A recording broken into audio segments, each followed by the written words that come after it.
একটা জঙ্গলে একটি ভয়ানক বাঘ বাস করত।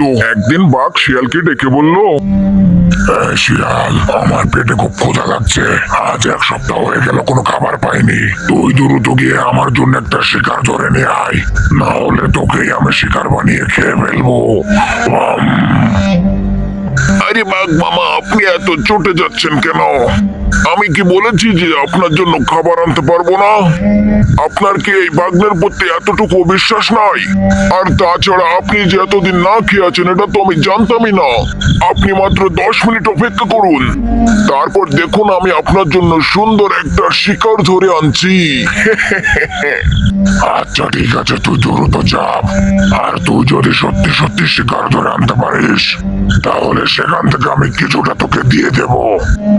ঠিক আছে মামা, আমি যাচ্ছি, আর অবশ্যই আপনার জন্য শিকার ধরে নিয়ে আসবো। এই বলে শিয়াল জঙ্গলের দিকে চলে গেল। আর সেখানে গিয়ে সে দেখতে পায় একটা ছাগল মনের আনন্দে জঙ্গলের ভিতর থেকে ঘাস খাচ্ছে।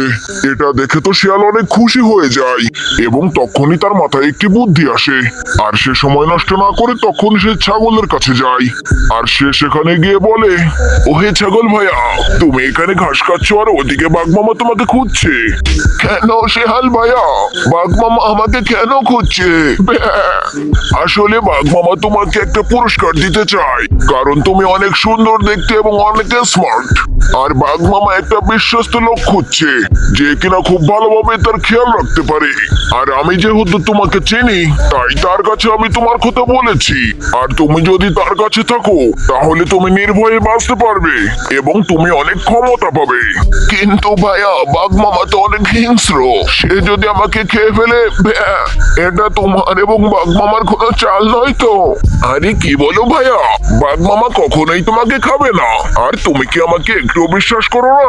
আমি থাকতে তোমার একটু ভয় নয়, চলো আমার সাথে। এটা শুনে ছাগল সব কথা বিশ্বাস করে নেয় এবং সে শিয়ালের সাথে চলতে থাকে। আর কিছু সময়ের মধ্যেই তারা বাঘ মামার কাছে পৌঁছে যায়।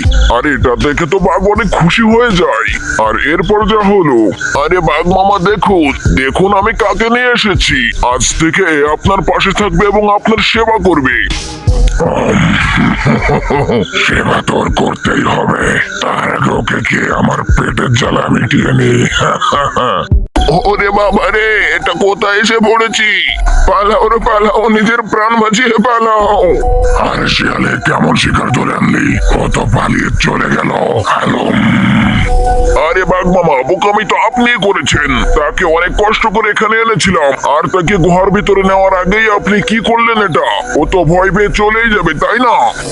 আসলে ভাগ্নে আমার অনেক ভুল হয়ে গেছে, কারণ আমি তো অনেক ক্ষুধার্ত ছিলাম, তাই ওকে দেখে আর লোভ সামলাতে পারিনি। এখন যা হওয়ার হয়েছে, তুমি তাড়াতাড়ি গিয়ে ওকে ধরে নিয়ে আসো। এটা শোনার পর শিয়াল আবারও সেই ছাগলকে খোঁজার জন্য জঙ্গলের দিকে রওনা দিল। আরে এই তো ছাগল ভাইয়া এখানে ঘাস খাচ্ছে। আর বাঘ মামা যে বোকামি করেছে তাতে তো এই ছাগল অনেক ভয় পেয়ে গেছে। এখন আমি আবার কিভাবে একে রাজি করাবো? আগে গিয়ে ছাগল ভাইয়ার সাথে কথা বলে দেখি। আরে ছাগল ভাইয়া, কি করছো তুমি এখানে? তুমি এত বোকা কেন ছাগল ভাইয়া? তুমি শুধু শুধু এই অকারণে সেখান থেকে ভয় পেয়ে চলে এলে কেন? আরে শিয়াল ভাইয়া, তুমি তো আমাকে বাঘের কাছে নিয়ে গেছিলে মরার জন্য। আর আমি যদি সেখান থেকে পালিয়ে না আসতাম তাহলে তো বাঘ আমাকে খেয়েই ফেলতো।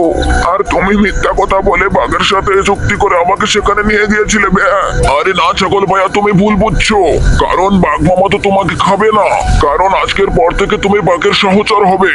এজন্য সে তোমার সাহসের পরীক্ষা নিচ্ছিল। আর তুমি কি করলে? তুমি তো সেখান থেকে বোকার মতো পালিয়ে চলে এলে।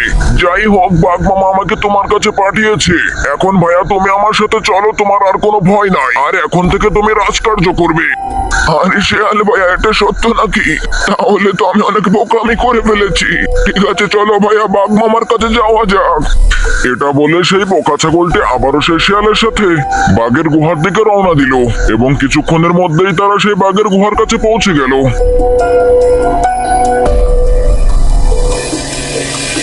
এই তো তোমরা এসে গেছো। আসলে ছাগল ভাই, আমি তখন তোমার সাহসের পরীক্ষা নিচ্ছিলাম, কিন্তু তুমি তো কিছু না বুঝেই ভয় পেয়ে এখান থেকে পালিয়ে চলে গেলে। আসলে বাঘ মামা আমি বুঝতে পারিনি যে আপনি আমার পরীক্ষা নিচ্ছেন। যাই হোক, এখন আমি আপনার সব কথা মান্য করার জন্য প্রস্তুত। এই তো আমার বিশ্বস্ত সহচরের মতো কথা বলেছ ছাগল ভাইয়া। এখন আর একটু দেরি না করে চলো গুহার ভিতরে যাই এবং সেখানে গিয়ে তোমার সমস্ত রাজকার্য বুঝিয়ে দেই। চলো, আর একটু দেরি করো না। এটা শোনার পর বোকা ছাগল এবং শিয়ালটি বাঘের সাথে গুহার ভিতরে ঢুকে যায় এবং গুহার ভিতরে যাওয়ার পর বাঘ হেসে দিয়ে বলে, হ্যালো, আরে কি ভেবেছিস বোকা ছাগল? আমি এখানে তোকে আমার রাজকার্য করার জন্য নিয়ে এসেছি। আরে আমি তো এক সপ্তাহ ধরে খুব ক্ষুধার্ত, আর আমি তো কোনো শিকারও ধরতে পারছিলাম না। তাই বুদ্ধি করে শিয়ালকে দিয়ে আমি তোকে ডাকতে পাঠিয়েছি, আর তুই লোভে পড়ে এখানে চলে এলি। আর এখন তো তোকে কেউ আমার হাত থেকে বাঁচাতে পারবে না। আর এখন আমি তোকে মেরে পেট ভরে খেয়ে নিব। এটা বলে বাঘ হিংস্রতার সাথে সেই ছাগলের সামনে এগিয়ে গেল এবং সে ছাগলকে আর কোনো কথা বলার সুযোগ না দিয়েই তার উপরে ঝাঁপিয়ে পড়ে এবং বাঘটি ছাগলকে মেরে ফেলে। আর সে চালাক শিয়াল এবং হিংস্র বাঘটি সেই বোকা ছাগলটিকে খুব মজা করে খেতে থাকে। আর এই গল্প থেকে আমরা এই শিক্ষা পাই যে অতিরিক্ত লোভ একদমই ভালো নয়, কারণ লোভ আপনার জীবনে মৃত্যু পর্যন্ত ডেকে আনতে পারে।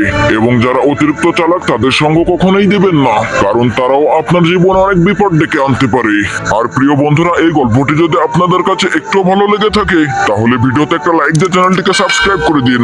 আর এমন মজাদার ও নতুন ভিডিও পাওয়ার জন্য অবশ্যই বেল আইকনে ক্লিক করবেন। আসসালামু আলাইকুম।